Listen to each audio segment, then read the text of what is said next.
Hey there, class. So this is going to be, I say so all the time it drives me nuts. I don't know why none of you ever told me that. I'm always saying so. So this, so that. So I start every sentence. I'm going to try not to say so much. Okay, anyway, moving on. This is Advanced Health Science Psychology B, Virtual Interactive Notebook 1. And we're on day 2, Sleep and Why We Sleep. All right. At the top of your notes, write day 2, Sleep and Why We Sleep. Remember to hit the pause button if you need to. Your essential question for today is, why do we sleep? The main idea is why we sleep. So put the main idea in the middle, and all the subtopics radiate from that with arrows. The subtopics today are areas, by which we mean areas of the brain that influence sleep, hormones, sleep rebound, and theories. So go ahead and set up your notes like that. Pause. We should have a jump cut for that. Ready? Pause. Boom. Whoa. I'm like Mr. Beast or that Logan Paul guy, or I don't know what you guys like. Whatever. So you have started with this video. Let's begin with areas of the brain that influence sleep. As you listen to this, you can pull up your textbook and you can actually look at the areas of the brain. I'm not going to make you memorize them. These brain areas are going to reappear because the areas of your brain do multiple things. So for example, the hypothalamus is not just involved with sleep. The hypothalamus is involved with a lot of things. You will notice that all this stuff is in your lower brain. Now, if you subscribe to the theory of evolution, it seems like the lower brain evolved first and then the other stuff came after. If you don't, then it at least seems like the lower brain tends to be more primitive stuff. It's often called the lizard brain. I actually have a lizard, and she just sleeps and gets angry and wants to eat things. I don't think there's a whole lot going on in her cerebral cortex up there, but there is in ours. So it's the primitive side of your brain. Anyway, the point is the areas we're talking about do a lot more than just sleep, so that's important to know. Okay, first thing. Coming off of areas, I want you to write thalamus/hypothalamus. Thalamus is THALAMUS, and then slash, and then add HYPO, hypo, to thalamus. So we have thalamus/hypothalamus. These two areas of the brain are responsible for slow wave sleep. Now what that means is when you start going to sleep, there are two basic forms of sleep. And one is slow wave sleep, and that happens first. So if you look at a brain scanner and you look at someone's brain waves when they're falling asleep, you get these long, slow waves like that. There are all kinds of waves. I mean, it gets way more complicated than that, but for now, that's where we're going to keep it. So you've got these long, slow waves. And then you enter the most active phase of sleep. It's the phase of sleep where your brain resembles your waking brain the most. And the waves get tighter and faster. All right? So the thalamus and the hypothalamus are responsible for slow wave sleep. So go ahead and take those notes now. Pause. I'm not going to jump cut. It's getting old. Okay. Then you have the pons. And if you look at the pons, it's like right on your brainstem. I mean, it is just about the most primitive part of sleep. And your brainstem contains, by the way, your reticular activating system, and that's what causes you to be conscious or not. So the most basic function of a mammal like us is probably to be conscious, because otherwise we probably wouldn't have gotten a whole lot of, you'd just be a pile of protein laying somewhere dreaming of what? I don't know. You would never have had any experiences if you hadn't been conscious, interior experiences. But I digress. So your pons is responsible for that faster REM sleep. So you get thalamus, hypothalamus, slow wave. And then you get the pons for the fast wave, and that is your REM cycle, rapid eye movement. If you look at a dog or a baby, don't do this with a human, it's creepy, but if you look at a dog or a baby, and you probably have when they're asleep, their eyes will start doing this. They might start doing things with their mouths, and I've noticed dogs, they'll twitch, they'll go like that, and they'll do this, and sometimes they'll run in their sleep.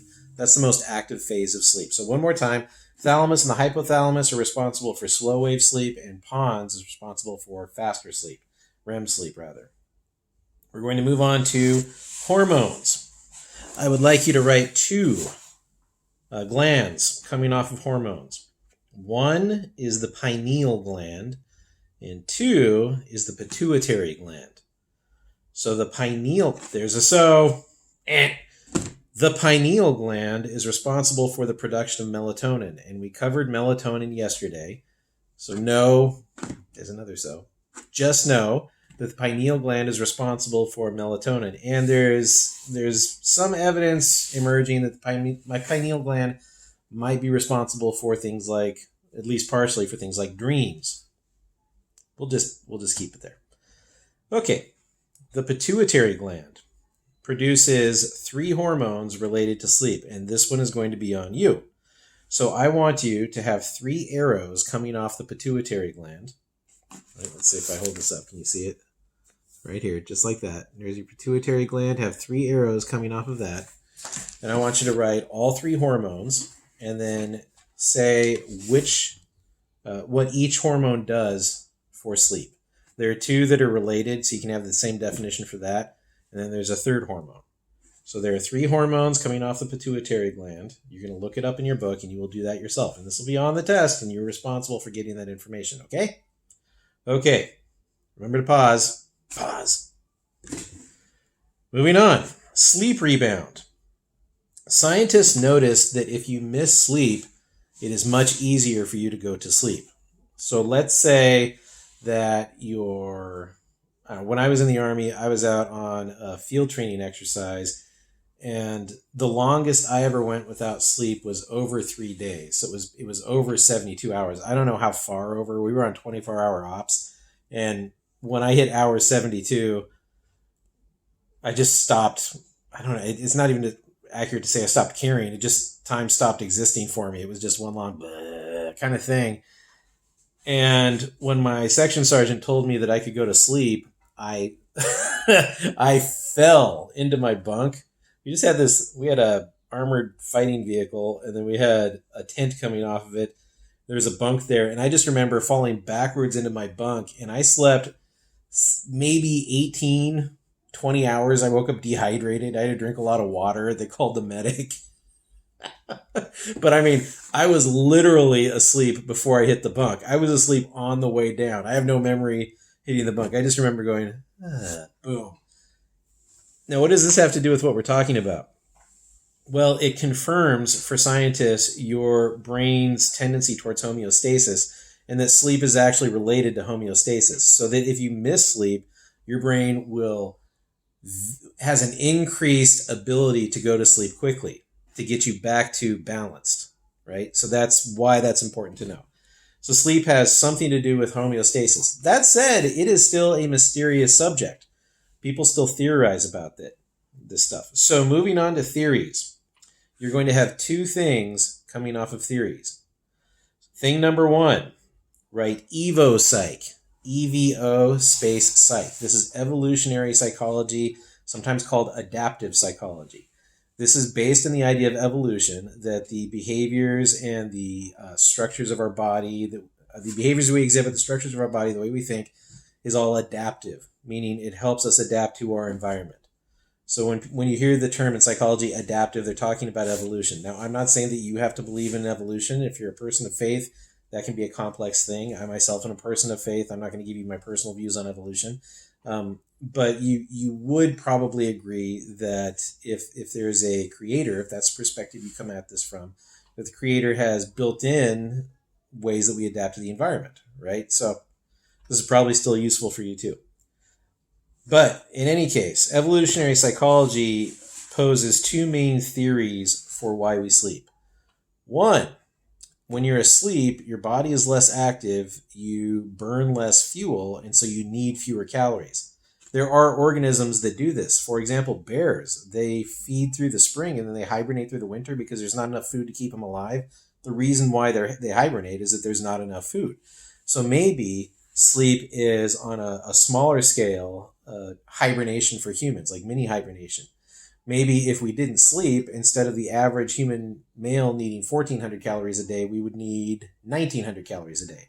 So maybe those of us who fell unconscious 8 hours a day survived because we needed less food. So the note is going to be reduce energy expenditure. For evolutionary psychology, there are two main theories as to why we sleep. One of them is reduced energy expenditure. The second one, and your book is very hesitant to say that either of these are true, right? These are just theories. The second one is predator avoidance. Predators tend to be more active at night, and maybe those of us that calmed down and stayed in one place, essentially we're hiding from predators. Our eyes are not really good at night. Predators have pretty good night vision, so they have a significant advantage during nighttime. So maybe if we stayed in one place, particularly gathered around a fire, right, which they seem naturally afraid of, maybe that's because we can see and we can spear them on the way in or something. I don't know. But maybe sleeping allows us to avoid predators. And those of us who didn't sleep as much were running around at night and they got zapped by tigers and things. So that's possible. So those are the two theories for sleep from an evolutionary psychology perspective. Then you have sleep from a cognitive psychology perspective. Cognitive. So I want another arrow coming off of theories, and that is cognitive. Cognitive. Cognition is knowledge use. It is literally using the knowledge in your brain and the skills you acquire to adapt to your environment. A tree does not have cognition. It does not use knowledge to adapt to its environment. There are certain mechanisms that are triggered by sunlight and moisture, but it doesn't choose to do those things, as far as we know. There is some stuff about plant consciousness, and we're going to avoid that completely. Yeah. All right. So, there's a so. Sleep may be important for cognitive function. The reason why they know that is scientists know that if you don't get sleep, that you have a much harder time forming memories, and it affects your daily cognition, your cognitive ability in the real world. An example of this is sleep-deprived drivers act like drunk drivers.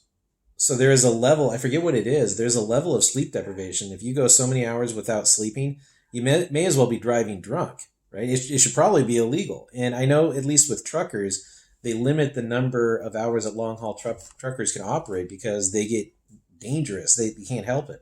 You go without sleep enough and you're going to start doing, like in the car, you'll do micro sleep. So maybe you've done this where you go like that. You'll fall asleep for less than a second at a time, and that's enough something to happen.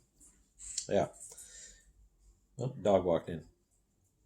So cognitive function. It is necessary for memory formation and cognition. Memory formation, there's a theory that when you go to sleep at night, that your brain reviews the things that happened that day and it keeps the important things and it kicks the rest out. Maybe so it has something to do with storage space or something like that.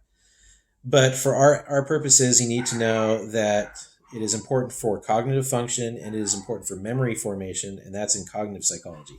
Evolutionary psychology essentially asks the question, how are your thoughts adaptive? And cognitive psychology asks the question, how do you think? That's the perspective that they come at this from. For your output today, you're going to create a poster from the National Sleep Foundation, which advertises for the benefits of adequate sleep. And I have copied that section of text out of your textbook and I've put it in here. And I just want you to turn it into a nice poster. So that's your output today. There's another so. Thank you guys. I really miss doing this in person. It's the best we got. See you next time.